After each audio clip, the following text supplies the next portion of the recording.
Hello and welcome back to microbiology. Today we're going to be discussing things like microbial genetics. In this chapter we're going to do several topics on genetics, but the first thing we're going to have to do is point out what genes are. Genes are what's actually passed from generation to generation, but if you really boil it down, what's actually passed is DNA. So really genetics is the study of DNA. DNA actually is the information that allows us to produce all the proteins necessary for life. But really it also represents as our physical characteristics. So we can look at physical characteristics, we can look at the cell characteristics, the genetic characteristics, or even the actual letter code whenever we study genetics. So whenever we use the word genome, we're actually talking about all genetic material within a cell. Most of this is going to be chromosomal, and a good chunk of this is again DNA, but there are other pieces of DNA out there like the plasmids we find in some eukaryotes and prokaryotes, and then organelles like mitochondria and chloroplasts also again have their own DNA. Whenever we're talking about genomics, we're talking about the study of not just chromosomal DNA but the entire genome. Every bit of what is there. So you can see here where we could find genetic material in things like viruses, eukaryotes, and then bacteria. So viruses again have genetic material in their core inside the capsid. Eukaryotes can have things like chromosomes in the nucleus, plasmids in the outside, things in like fungi and protozoa, and then the literal DNA in the mitochondria and chloroplast. Bacteria, on the other hand, have a single large chromosome and again plasmids, and that's where we find DNA. So the chromosomes are going to be important for us to discuss because chromosomes are actually going to be tightly packaged DNA. In bacteria, again, we talked about having a single chromosome that's usually a circle and double-stranded. Do want to point out that in eukaryotes, most of them have multiple chromosomes that are linear.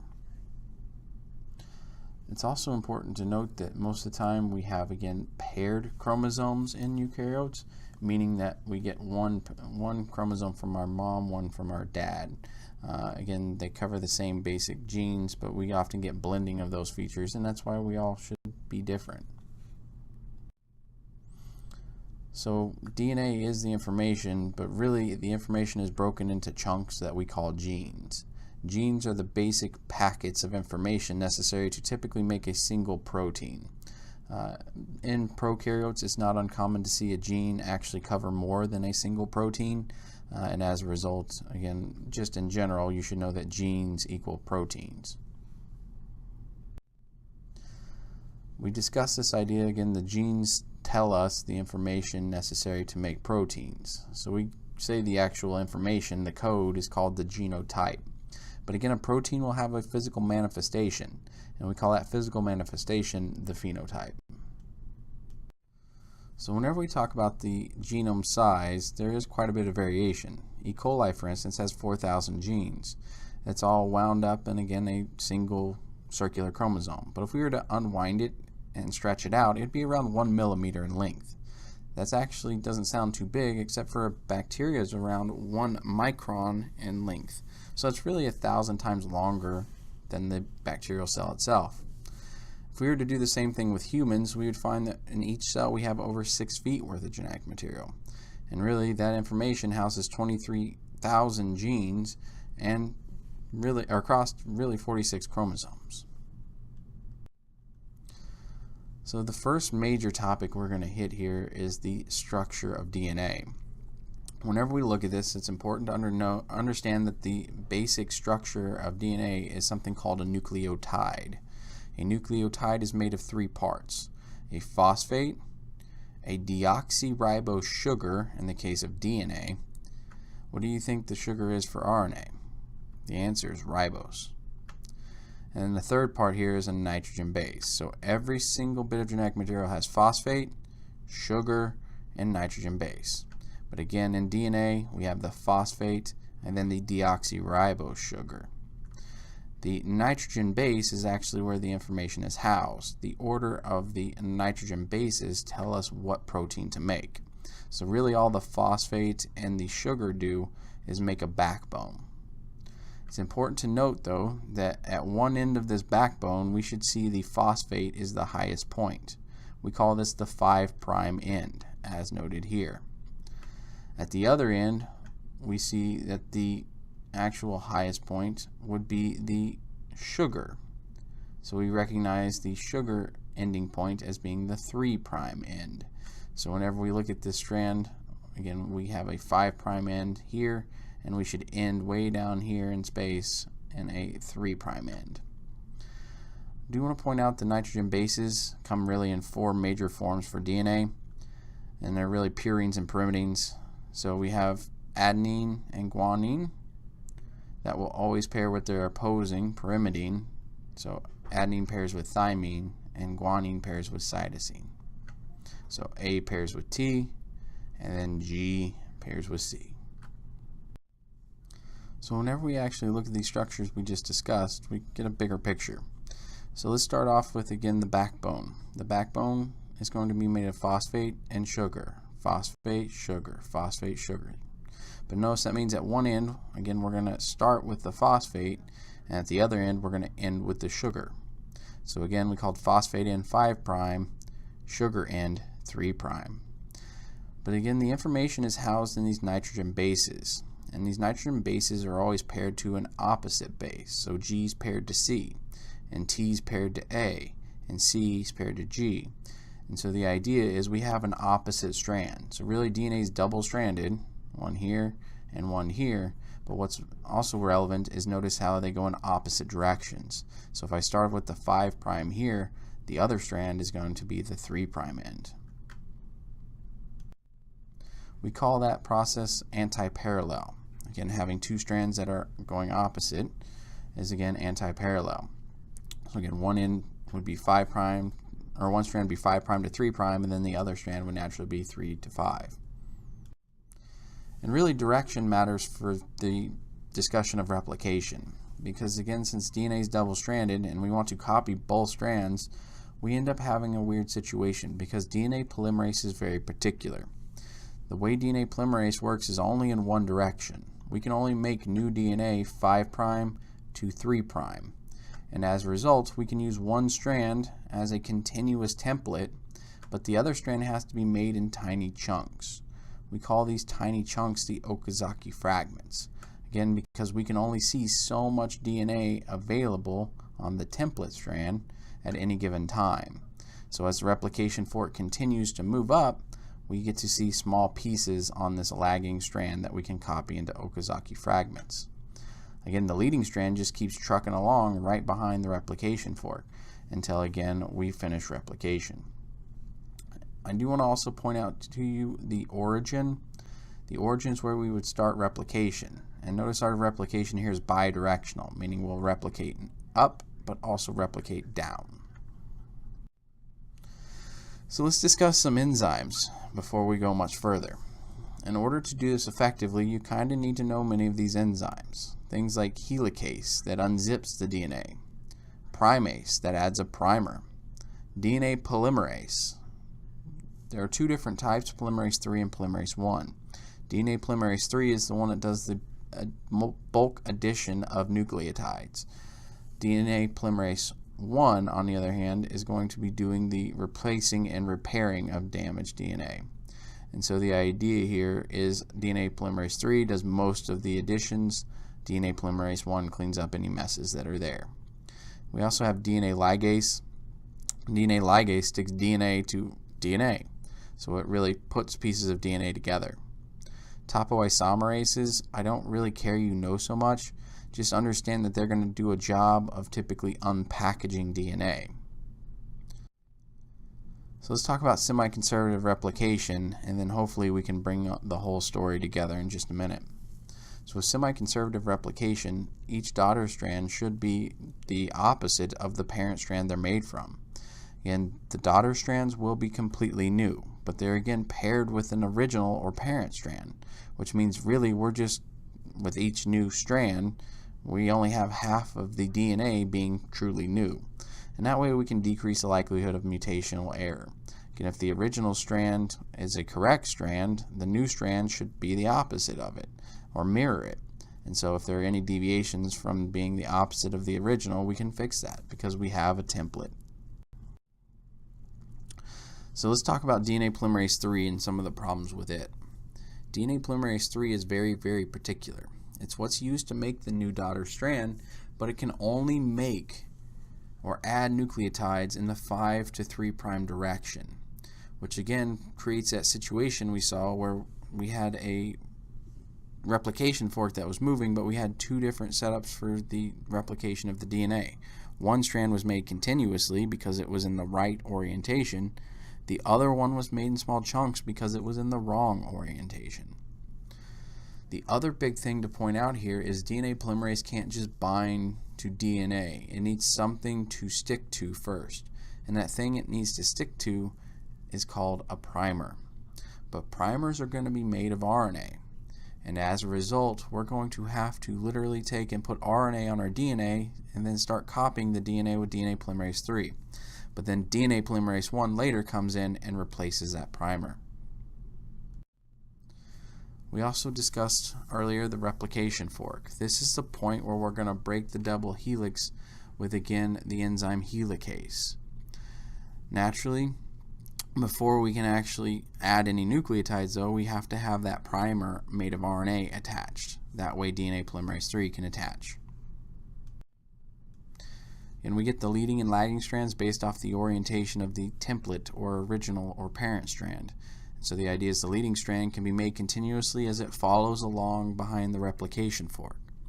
The lagging strand, on the other hand, can only make small pieces of DNA as, again, chunks of DNA are opened up by the replication fork. But those Okazaki fragments or pieces will be stuck together using DNA ligase. So I know that we've been pretty straightforward with everything and just used a lot of unique terms, but let's use this picture to really sum it up. So the first thing I want to draw your attention to is topoisomerases. Topoisomerase is, again, unpackaged genetic material. The next enzyme we should look at is DNA helicase, whose job is to actually, again, separate the DNA strands from one another, creating, again, the replication fork, which we see here. With the leading strand, it's important to remember that as we open up new DNA, DNA polymerase III can keep copying the newly exposed DNA. And that makes, again, a continuous strand, which we call the leading strand. The lagging strand is, again, lagging because instead of the replication fork, or instead of the polymerase moving up into the replication fork, the polymerase has to move away from the replication fork. And so we can only copy from the replication fork till the previous strand, making a small chunk of DNA, again, that we called the Okazaki fragments. But notice, let's go through a process of how this could work. Say I just opened up this piece of DNA on the lagging strand. The first thing I can do before I can attach polymerase III is to add, again, a primer. So the enzyme primase adds the primer in this space. And again, with the direction of the template or original or parent strand here, we would have to work away from the replication fork, meaning that I will copy the DNA from the primer on down until I hit the previous strand. And so, again, we end up with those small chunks. But do we want a chunk of RNA in the middle of our DNA genome? The answer is no. And as a result, we need to bring in polymerase I to replace that primer with DNA, and then we naturally stick everything together with DNA ligase, resulting in what would be two continuous strands in the very end. And so again, if we have a single origin on our DNA chromosome for bacteria, notice that we would start at that single point and work two directions. And so we'd literally get two rings peeling off of each other until we finally get, again, two daughter molecules of DNA. The replication of linear DNA is much the same as we just discussed, except for one major difference in eukaryotes is that we have not just one origin or replication start point, but multiples. And we still do bidirectional replication, meaning that we can actually copy a linear chromosome very quickly. The other thing that's pretty different are the topoisomerases that are present, because there are additional levels of folding and packaging of genetic material found just in eukaryotic cells. So now that we've talked about DNA replication, let's shift gears to the actual use of DNA. What is it used for? And hopefully at this point you understand that traditionally we believe DNA is used for information to make proteins, which we call the central dogma. And again, the process of making proteins from DNA includes two steps: transcription and translation. Transcription is going to be using DNA as the template to synthesize messenger RNA. We then can take that messenger RNA and then produce proteins at the ribosomes. We call this act of converting RNA into proteins translation. But really, in the time that we've been studying genetic material more thoroughly, we've discovered that the central dogma doesn't really tell us everything that DNA does. In fact, there's a huge amount of DNA responsible for producing RNAs that actually help regulate DNA and its expression. So there's lots of nuance to whether genes are even expressed. Another important thing to understand is that DNA in eukaryotes may have regions that we previously called junk. Again, there's really no junk DNA. Again, that junk is well known for being kind of a buffer for any type of mutational error, but even today we recognize it's responsible for producing several RNA molecules that are necessary for regulation of genes. So as you can see here, we have a visual representation of turning DNA into RNA through the act of transcription. Okay, so in transcription we turn the DNA information into things like messenger RNA, ribosomal RNA, and transfer RNA. But again, once we have our messenger, our ribosomes, and our transfer RNA, we're ready to do translation. Again, translation is going to be turning the messenger using the ribosome into polypeptides, so the messenger and the ribosome here, and it's going to turn it into polypeptide chains as we see here. Again, that act of turning the messenger into the polypeptide chain is called translation. Naturally, we're going to go more into this, but again, I want to remind you of what the importance of proteins is. We've discussed before its necessity for being things like enzymes that help with metabolic functions, but they're also very important in the overall outcome or phenotype of the cell itself.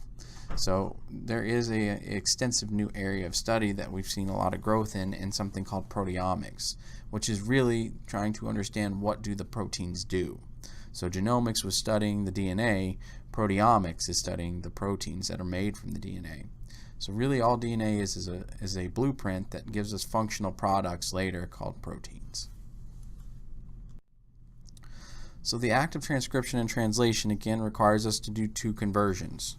We call the first act or conversion transcription, where we go from DNA into typically messenger RNA. But notice we only need one strand of DNA to be the template to make our messenger RNA. And we again use the base pair matching rule, so if I had a G on my DNA, I would put a C on my RNA. And they're going to try to tell you several different names for the DNA. I want you to know that the DNA strand that we'll use to make the RNA, we're going to just call a template. Okay, so our template DNA gives us our messenger RNA. And we'll call the opposite strand of DNA, the one not used to give us the information, the non-template strand. But what's more important is that you understand that messenger RNA, when translated, it takes 3 letters of messenger RNA to tell us a single amino acid. So again, we call the 3 letters of messenger that tell us what amino acid to add a codon. But in DNA, we call the 3 letters that represent the codon a triplet. So as we said before, there are some important pieces that we need to actually conduct the activities that we want to do. Again, we need messenger RNA, transfer RNAs, regulatory RNAs, which are not called rRNAs. This is a typo, it still persists from the publisher. Really, rRNA is ribosomal RNA. So let's go through what they do. Notice again they fixed the ribosomal rRNA issue on this slide. So again, ribosomal rRNA. Okay, But again, the messenger is the sequence of information to make the protein. The transfer RNA is what's going to carry the amino acids to help us make the protein. Ribosomal RNA helps make the ribosome, which is the structure that makes the protein. But then there are other things like primers, where we discussed, again, being necessary to start DNA replication. And then we have things like microRNAs and small interfering RNAs and riboswitches. What these are regulatory RNAs. These are things that, again, regulate gene expression. So let's illustrate the two more important forms of RNA here, messenger RNA and transfer RNA. Notice again the messenger RNA is literally the message. It is the letter code that actually tells us what amino acid to bring. But if you recall, we use 3 letters at a time to actually code for a specific amino acid. Again, we call a 3-letter code of messenger RNA a codon. And so whenever we read a codon like AUG, we're going to be requesting a very specific amino acid. And in this case, AUG actually encodes for an amino acid called methionine. So methionine is a necessary amino acid we need. So the next thing I want to point out is what brings the actual amino acid to the ribosome is the transfer RNA. And as you can see, the transfer RNA is this big hairpin looking structure that really has 2 relevant parts. The anticodon, which again should be the opposite of the codon, and then the amino acid transfer site. So again, if this codon calls for the amino acid methionine, what should this transfer RNA be carrying? Again, the answer is methionine.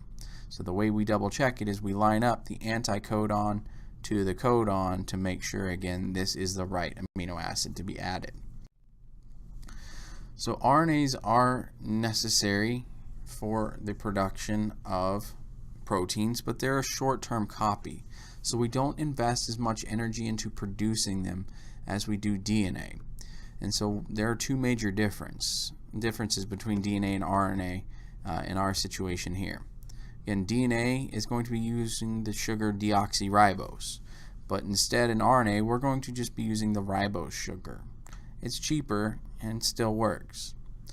The same idea falls in line whenever we talk about thymine that's found in DNA. We actually replace thymine with uracil whenever we produce RNA. Uracil is pretty similar, but again costs us much less energy to produce. And since RNA is a single-stranded short-term copy, we often want to use the least amount of energy we can to make it. The messenger RNA is again going to be the message or carrying the information necessary to make the protein. And we read that message by again reading 3 letters at a time. We call the 3-letter code a codon. The transfer RNA again is what's going to carry or transfer the amino acids to the ribosome. And naturally, that transfer RNA should have not only a carrying region for the amino acid, but also an anticodon. The idea is as long as we match up the codon and the anticodon, we should have brought the right amino acid.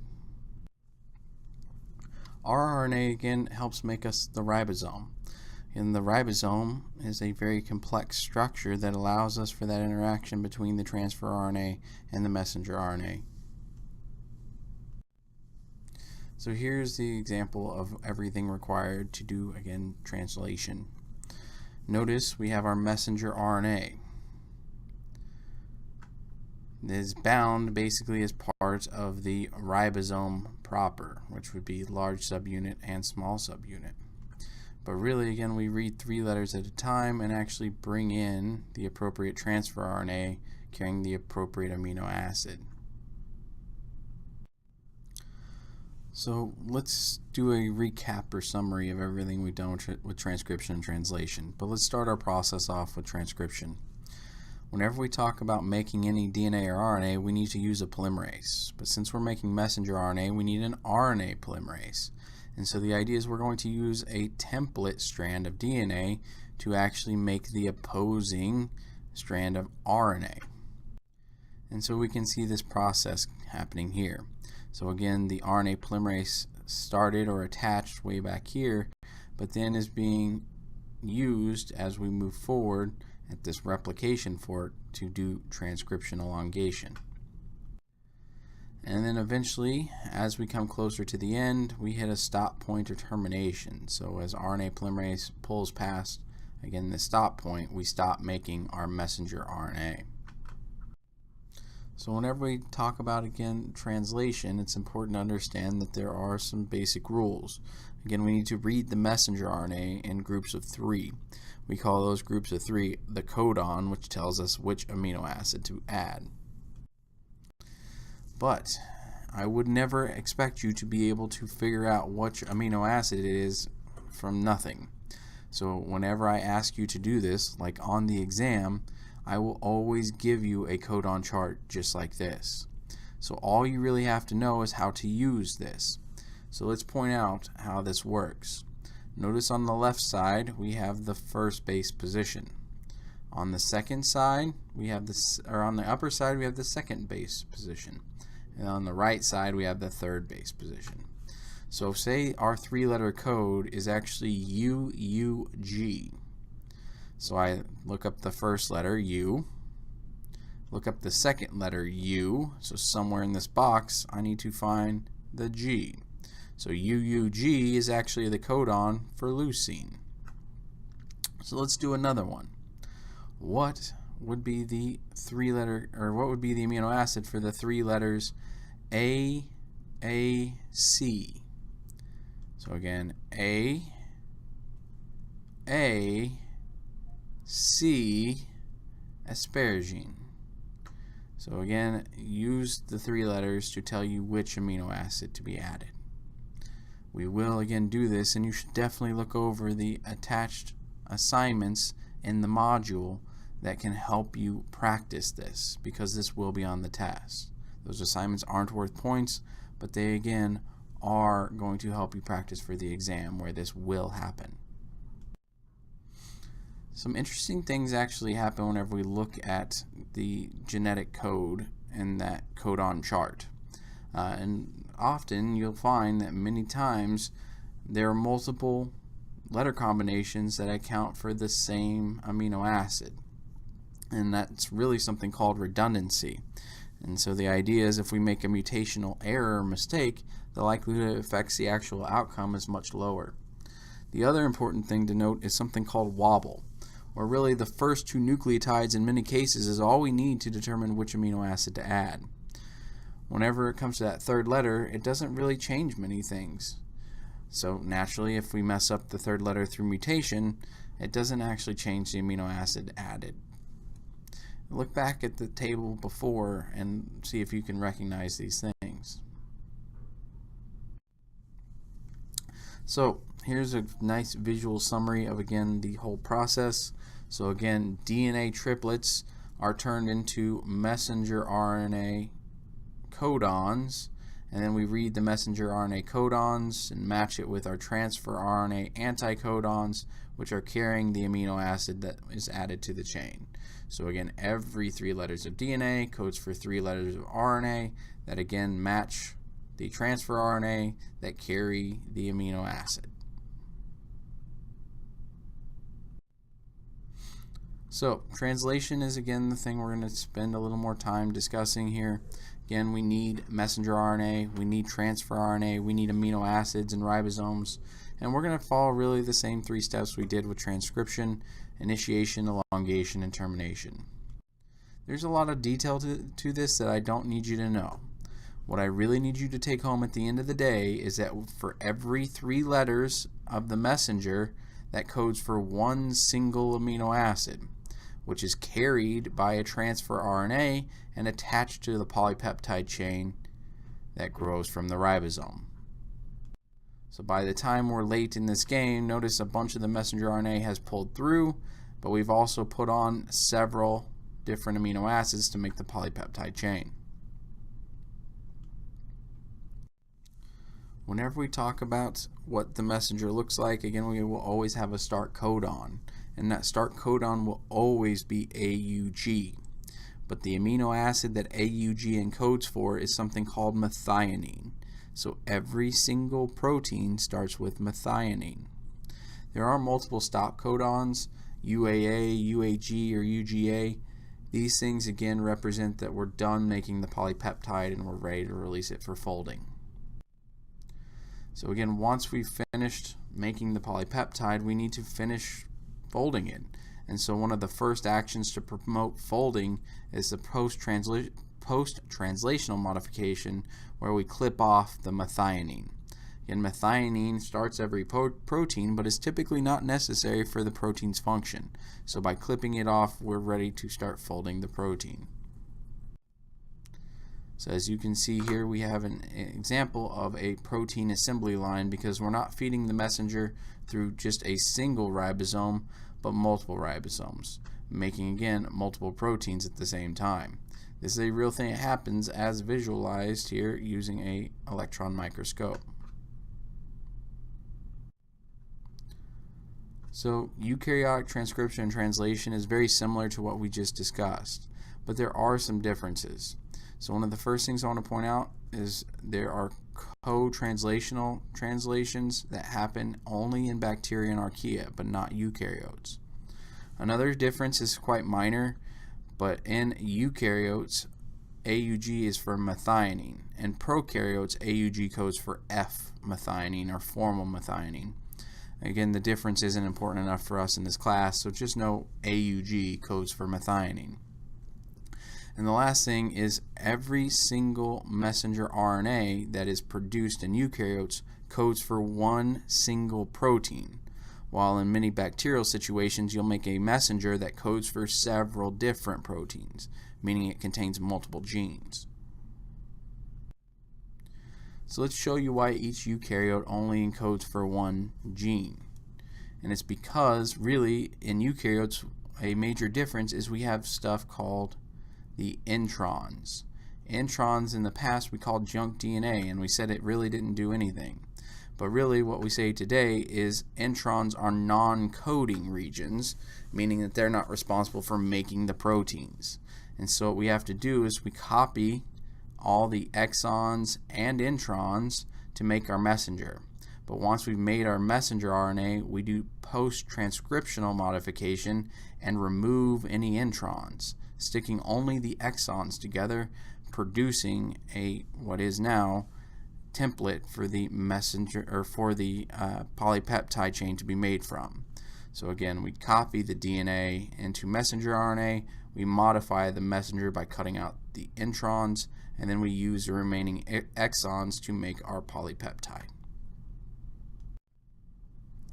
And that's where the spliceosome comes in. The spliceosome is actually going to take and help remove the introns by looping them up and cutting them out. And then we can stick together the remaining exons to produce our protein from. So whenever we talk about diversity in viral genetics, we've already done this once, but I'll point out that often we have linear or circular arrangements for the genes of viruses. We have single or double-stranded segments. We have RNA and DNA strands, or even retroviruses. The idea here is viral genetics are quite diverse because viruses aren't alive and don't have to follow the rules that living things do. The next major topic we're going to cover is a unique system only found in bacteria called operons. These are basically sets of genes that are used to produce a specific ultimate product. There are two basic types of operons, inducible and repressible operons. We taught you in the past the difference between these words. Inducible means to turn on, while repressible means to turn off. Keep that in your mind whenever we go through this, because what an inducible operon is one that is turned on when it's needed. And all a repressible operon is a set of genes that are turned off whenever they're not needed. So with inducible operons, these are often catabolic operons, which code for enzymes used to break down certain things. Many times these substances that we would break down aren't readily available. So usually we don't use these genes to make these enzymes to break down these things we really never see. And as a result, we only really turn these genes on whenever we find the substrate that we need to break down. So we induce or turn on the genetic material whenever the substrate is present. And typically the substrate is what's responsible for turning on the genes. Repressible operons are the literal opposite. These are usually anabolic enzymes that are used routinely to make things we need for core function. But just like we've described before, if we already have way too much of something, should we keep making more? So there are times where we have way too much of a product, and as a result, we should turn off the genes responsible for making the enzymes that make that product. So by repressing or turning off the genes, we get a decrease in production. And as a result, again, now we can use our energy more effectively. We're going to go through some examples now, starting off with the lactose operon, or the lac operon. The lac operon is an example of an inducible operon. Lactose is a sugar commonly found in dairy, but many bacteria will never see lactose, and as a result don't routinely make the enzymes for breaking it down. But it would make a lot of sense that if we did find lactose, we should break it down. So let's go through the parts responsible for helping control whether the genes are actually expressed. The first thing I want to draw your attention to is a regulator. This is a set of genes that makes a repressor, and that repressor is used to block the DNA. We also have something called the control locus that has two parts, the promoter and the operator. The promoter is literally where the RNA polymerase binds. The operator is like the on-off switch, where the repressor can bind, blocking the DNA. What goes beyond the operator is the structural locus. These are what we call our genes of interest, or the things responsible for producing the enzymes that we're trying to control. The repressor is allosteric, meaning that it can be used to bind or not bind. It's like a switch. And so the idea here is that whenever lactose is present, it actually can bind to the repressor and change the shape of the repressor. The result is then the turning on of the genes as the repressor pulls away from the genes. So let's look at an example of this. Notice we have a regulator way upstream that's going to be responsible for producing a repressor protein. And again, this repressor protein by default should sit on the operator, blocking the genes of interest. So every time the RNA polymerase tries to bind and copy these genes, it runs into the roadblock that is the repressor. But as we said, we really only need these genes whenever we need to break down lactose. So guess what happens whenever we bring in lactose? Lactose binds to the repressor, causing it to come off. Now there's nothing blocking the promoter and operator, and as such, the RNA polymerase can go copy the genes, making again messenger RNA, and using that messenger to make ultimately enzymes that break down lactose. So what would happen to our supply of lactose? Well, eventually it would run out. So we would pop the lactose off the repressor, and in doing so cause the repressor to turn back to its normal form, which sticks on the operator, preventing any more transcription and translation, turning the genes back off. The repressible operon again is the literal opposite. So in this situation, most of the time the genes are being expressed, but there are times where we need to turn them off because we have way too much of the resource we're trying to produce. So let's use the example here, which is going to be an illustration of the production of something called arginine. Arginine is an amino acid, and we typically need lots of arginine to do our job. But there are times where we have way too much arginine. So in this situation, note the default is there's no repressor bound to the operator. So we're going to use RNA polymerase to make the enzymes that make arginine. But if there's way too much arginine present, the overaccumulation can actually cause a binding to the repressor, causing it to change shape, which allows it to now stick to the operator. Can I now transcribe or translate these genes? The answer is no. And as a result, I don't make any more enzymes that make any more arginine. So what happens to my supply of arginine? Well, it goes down. And as a result, again, my supply of arginine goes down, meaning I need to pull this arginine off to use it, causing the repressor to return to its default state, which is off the genetic material. Now that we've introduced you to operons, we should probably talk about an interesting thing with phase variation. I want to point out that phase variation is basically a pretty simple idea that genes can be turned on and off, and ultimately those changes of what genes are expressed result in physical changes and really manifestations of disease. So phase variation is interesting in that a microbe can behave one certain way at one point, but then drastically change at a very closely related point. And so the idea here is microbes kind of have choice, and their choice is based off of what genes are expressed. So antibiotics we will discuss at a later point, so don't stress on them here. It would make sense that we do have drugs that are intended to stop transcription and translation. If they can't do transcription and translation, then naturally they can't cause any more harm by producing proteins, nor are the cells going to live. So let's talk about DNA recombination events. And before we do, let's point out some important parts. One of the more important things to point out is plasmids. Plasmids were again extra chromosomal DNA that were great at being moved from cell to cell. Recombinant is any organism that actually has a different set of genes than what it would originally have. So let's discuss horizontal gene transfer, which is a way to create new combinations. Horizontal gene transfer actually happens in 3 different ways. One of the things we should talk about, though, before we really talk about a lot of horizontal gene transfer is plasmids, because plasmids are often things that can be moved from cell to cell that allow for transfer of genes. Ultimately, again, these plasmids aren't usually absolutely necessary for life, and as such will often carry useful traits that can be passed on when things are, again, useful. For this class, we're going to talk about 3 different types of gene transfer in bacteria, including conjugation, which is the passing of plasmids through something called a pili or pilus, which we talked about way back in chapter 4. Transformation is going to be the movement of genes, but really the genes would be found in the environment, and a cell that's on the brink of death would pick them up in a last-ditch effort to survive. And then transduction would be the movement of genes via viruses, in which again these would typically have to be pro-style viruses that allow for the insertion of DNA and that allows for then the removal of DNA whenever we make new viruses.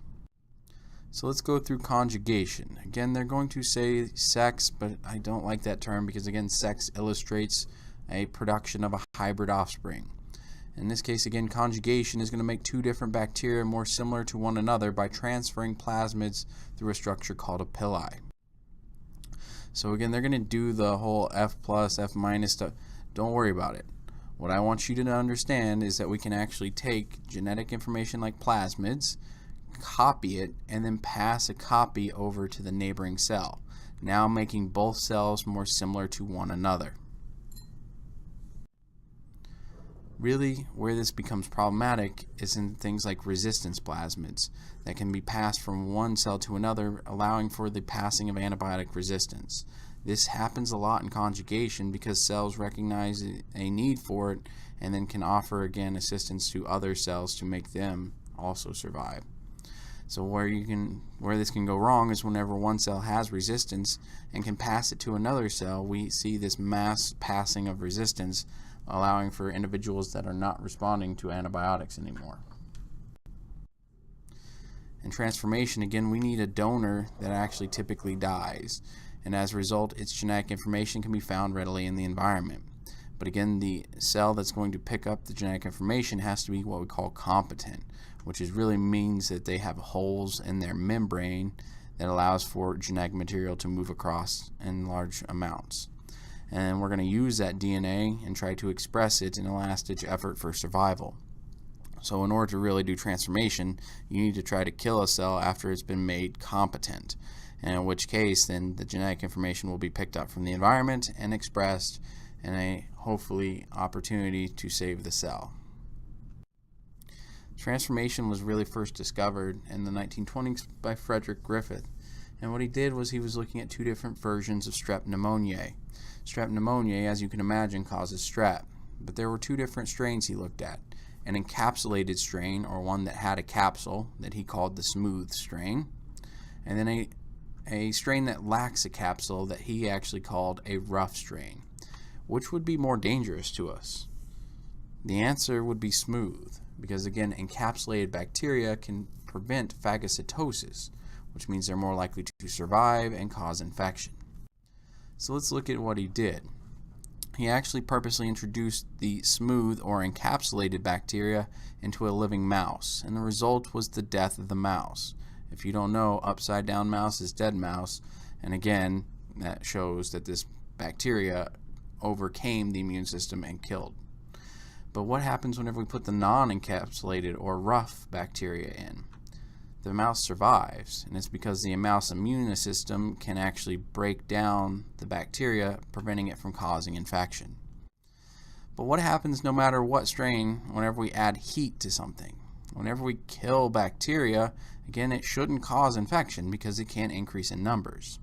But one of the weird things he noted is whenever he mixed the dead encapsulated bacteria with the living rough or non-encapsulated bacteria and put them both in the mouse at the same time, the result was a dead mouse. And what he could pull out was then both encapsulated and non-encapsulated living bacteria.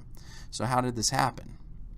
Well, really, what happened was the living non-encapsulated bacteria picked up the genetic information to make capsules, allowing them to produce the capsules that allowed them to survive, reproduce, cause infection, and kill the mouse. The last thing we're going to talk about for horizontal gene transfer is transduction, which requires a virus, like a bacteriophage, that can again infect a host and carry genes to another host. So in generalized transduction, the idea is that we will insert the viral DNA, we'll start making the parts, but a common strategy is to actually start breaking down the DNA of the host cell.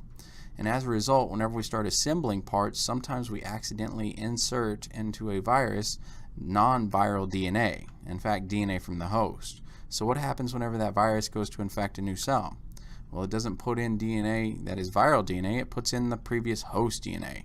Again, transferring DNA from one host to another host. In specialized transduction, we're going to see a different situation. And here we're going to require a provirus or a prophage. So notice in this example that we had a virus infect this cell and insert its DNA into the host DNA, also called lysogenic. Notice that whenever it comes time to induce or cut out the DNA, the host accidentally cut out partial viral and partial host DNA. So all the new viruses that are made are going to have partial host and partial viral DNA. And as a result, whenever they go to infect a new host, they're not just infecting with viral DNA, but also previous host DNA, which again is a transfer of genes from one host to another. So transposable elements are an interesting topic because what transposable elements or TEs do is they literally jump from one location to another. The interesting part of this is it's kind of random in how it happens. And so the idea here is, why would we want genes that randomly jump around? Those would cause mutational changes that could potentially kill. And that's true. But here's the thing. Since bacteria don't do sex, they need a new mechanism to create recombination. And transposable elements are that mechanism. Whenever we talk about this, yes, there will be change. But change can either be good, bad, or neutral. But if you stop and think about how really pressures in evolution work, if again a bad gene is created, what should happen to that organism? It should die. And so should its genes be passed forward into future generations? No. What about a neutral gene? Will that gene become more common because it offers a benefit? The answer is no. Again, it's neutral, it didn't change anything, so again, neutral changes don't get really pushed forward in any major way. But what about a change that is beneficial? Those beneficial changes are the ones that will be pushed forward, and those are the ones that again will lead to new generations and versions through history. So really we have insertion elements, which are the smallest TEs, are really two tandem repeats, really trying to break things up. Retrotransposons are a type of TE that can transcribe DNA into RNA and then back into DNA for insertion in a brand new location. So these are physically going to be coming out of the DNA, being turned into RNA, and then turning RNA back into DNA to reinsert into the DNA. And again, the whole idea here is that we could create this genetic shuffling. Because again, those good changes, that good change or shuffle to the genes will be pushed forward. While again, anything that's neutral or bad won't. Again, bad genes die with the host. So now let's apply this idea to something called pathogenicity islands. This isn't an easy thing to think about, but let's try to kind of work through it together. Imagine you have a strip of DNA with a bunch of genes responsible for causing dangerous effects of bacteria. But imagine I have transposable elements on either side. If I inserted randomly the TEs in between the pieces of information responsible for making unique traits that cause disease, I can create potentially a new combination to create a new effect. And so what I'm getting at is by doing this shuffling, we can create different variations even in the same bacteria. And as a result, we get different pathologic features presented. So one of the last things we're going to have to do is discuss mutations, because mutations are very Before we can really understand fully what mutation is, we should probably point out that there should be a base set of genetic material found in most organisms of the same species. And so we refer to that type of genetic material as being wild type, what we would expect if we were to just pull a random organism and see what genes it has. But really, a mutation allows for the formation of a mutant strain. So this, again, version of the species is a strain that has unique differences. And again, if those unique differences are actually beneficial, those genes will become more common. So at some point, mutant strains become wild types. So what causes mutation? Well, things like spontaneous mutations, which are natural and rising from typically errors in DNA replication. But we also see induced mutations that happen as a result of mutagens or compounds that promote mutation. Some of the chemicals we're concerned with include things like nitrous acid, bisulfites, ethidium bromide, nitrogen-based analogs, really anything that can disrupt genetic material. The interesting thing with the nitrogen-based analogs is these things look like nitrogen bases, so what they actually do is compete with the real nitrogen bases to bind to DNA. So we talked about the replication fork and how we only want to open it enough to copy, and it's because we don't want any nitrogen-based analogs to get in there and disrupt the whole system. Another thing people don't think about is radiation agents, like ionizing radiation like gamma rays and X-rays, or even UV radiation. What radiation is going to do is ultimately destroy DNA, either through causing breaks in the structure or literally causing changes in the way the bonds form, like in the UV case. So whenever we talk about mutations, there are going to be several different types. One of the types we should point out is a point mutation that really only affects a single base. So again, a single point along the gene. This can be things like addition of letters that didn't exist, deletion of letters that should have been there, or even substitutions where we put the wrong letter in. Whenever a mutation is bad, it typically leads to death. So we call these types of mutations lethal mutations. A neutral mutation is one that doesn't actually change the outcome, and as a result, really doesn't offer any minuses or pluses. So again, this is something that doesn't really lead to a hell of a lot of change. Missense and nonsense are different though. Missense is whenever we make a change that leads to the placement of a different amino acid. So we had a difference in the protein being made. And as a result, again, that difference can be substantial enough to have physical manifestations. Nonsense is typically never a good thing, where we add or delete or substitute a letter that allows for the premature stop codon to be present. Again, if we stop a protein before it's made completely, we're not going to get the protein product, and that's nonsense. And so the idea is, again, this is typically never good. So notice we have examples of all these types of mutations. As you can see, we have the normal genes represented up here with the DNA and RNA and the appropriate amino acid. But you can start looking through, notice a missense where we turned a G into a T here that resulted in a different amino acid added.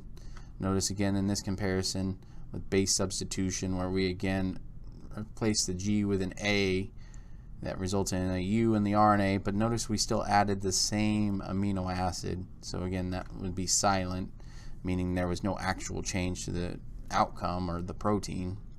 Notice where we see more problems is with the frame shift.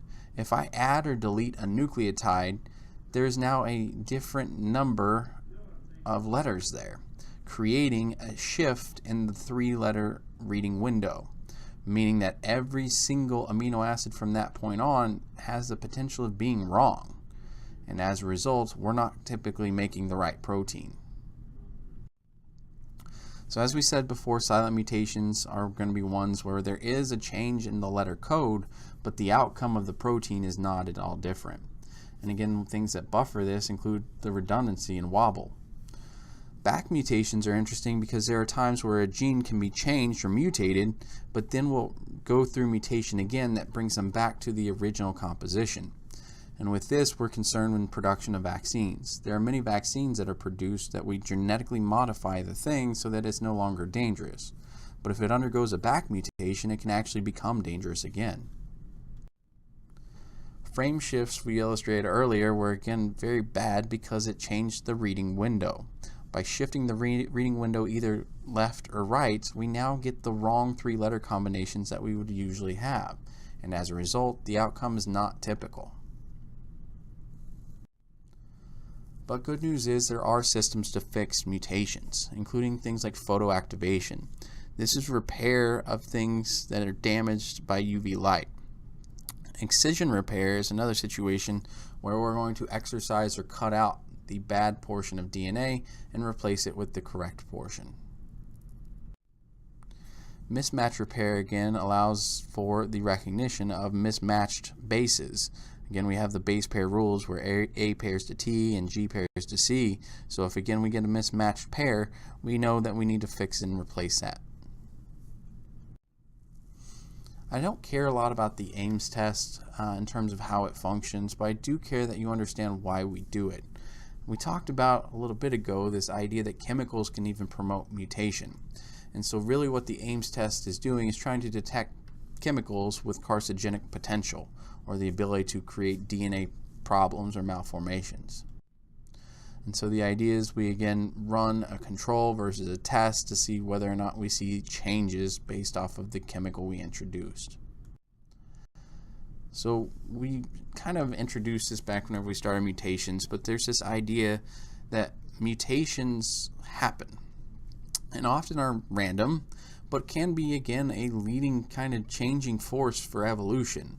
And so it's important to understand that really mutations can be good, bad, or neutral. In the case of neutral, nothing really changes. But again, bad genes should die with the organism and not be passed on to future generations. But good genes should be passed on. And as a result, we see eventual changes that lead to evolution.